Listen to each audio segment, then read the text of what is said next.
ஆற்று அறவினைக் கழகம் முன்னெடுக்கும் நூல் அகம் ஒலிபெயர்ப்பு. நூல் மிர்தாதின் புத்தகம். அத்தியாயம் 15. அவமதிப்பு பற்றியும் புனித புரிதல் பற்றியும். அத்தியாயம் 15. அவமதிப்பு பற்றியும் புனித புரிதல் பற்றியும்.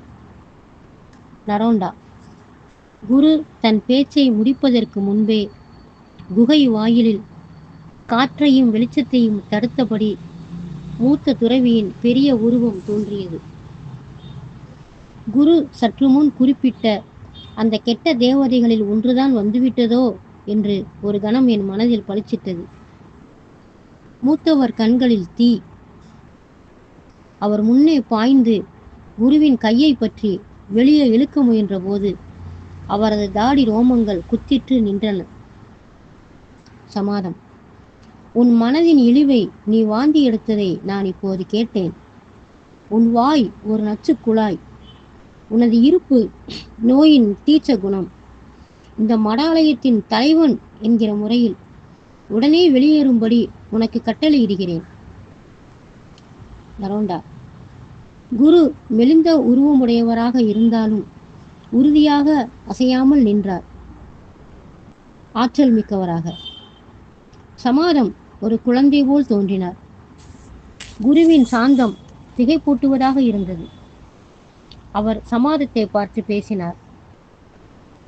மிர்தாத். உள்ளே வரவிட்டவருக்குத்தான் வெளியே அனுப்பவும் சக்தி இருக்கிறது சமாதம். நீங்களா என்னை உள்ளே அனுமதித்தது? சமாதம். உன் பரிதாப நிலை கண்டதும் கருணையால் என் இதயம் நெகிழ்ந்தது.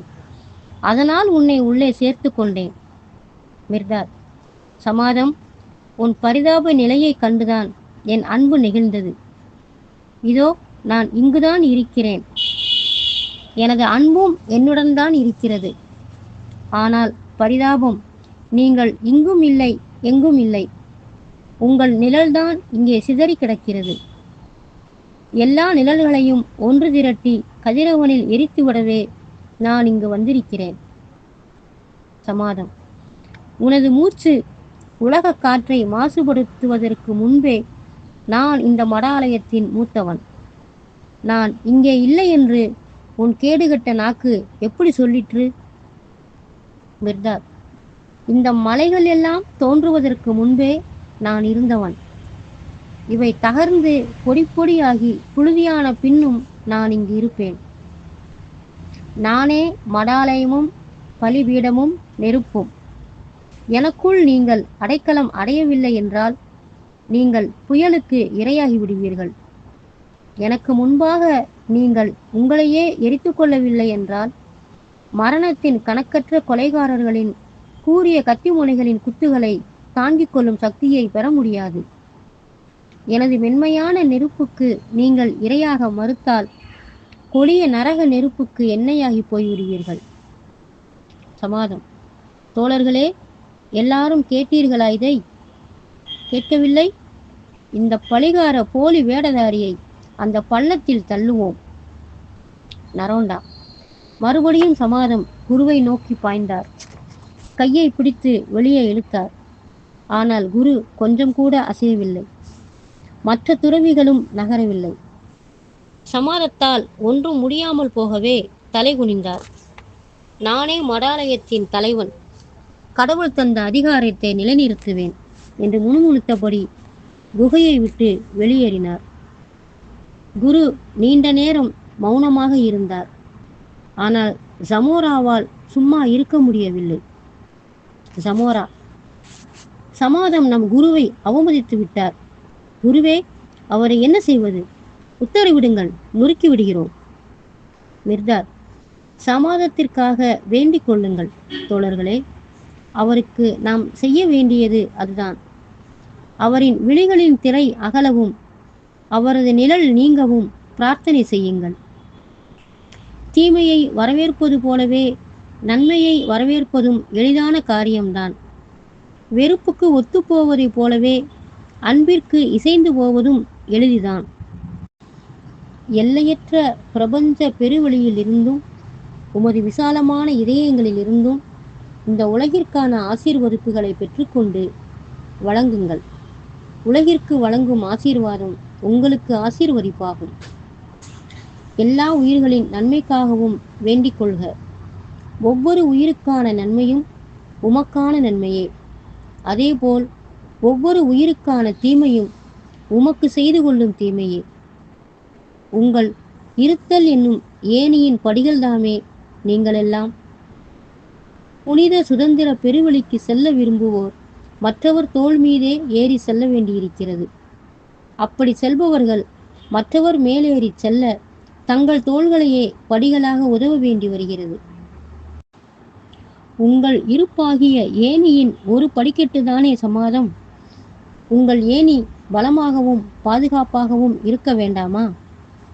அதனால் ஒவ்வொரு படியும் பலமாகவும் பாதுகாப்பாகவும் இருக்கும்படி பார்த்து கொள்ளுங்கள். உங்கள் வாழ்வின் அஸ்திவாரத்தில் ஒரு கல்தானே சமாதம். நீங்களும் அவருக்கும் மற்ற உயிர்களுக்கும் அஸ்திவார கற்களே. உங்கள் மாளிகை பழுதற்று நின்று திகழ சமாதம் என்ற அடிக்கல் பழுதின்றி இருக்க பார்த்து கொள்ளுங்கள்.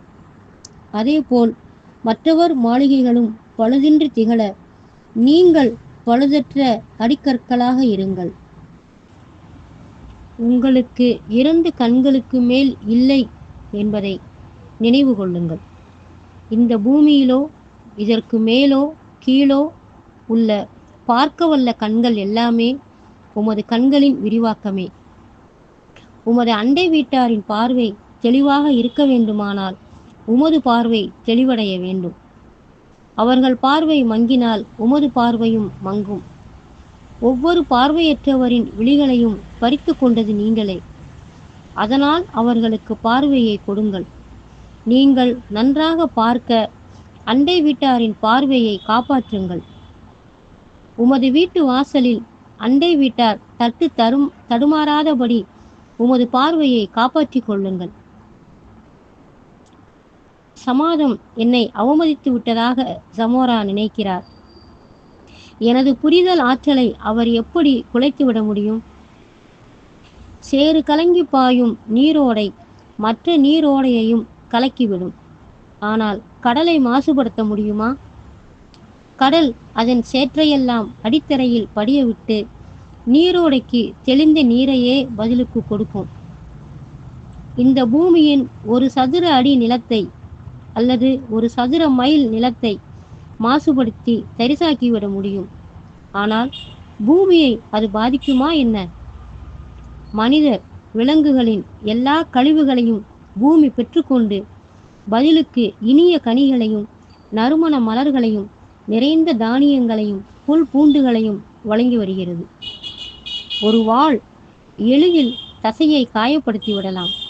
ஆனால் அது காற்றை காயப்படுத்துமா? எவ்வளவு ஆற்றல் மிக்க கை அதை பிடித்திருந்தாலும் அது முடிகிற காரியமா? இழிவான குறுகிய மனதின் கர்வம்தான் குருட்டுத்தனமான பேராசை கொண்ட அறியாமையை பெற்றெடுக்கிறது. இதுதான் அவமதிக்கிறது, அவமானப்படுகிறது. அவமதிப்பிற்கு பழிவாங்க ஒரு அவமதிப்பையே ஆயுதமாக பயன்படுத்துகிறது.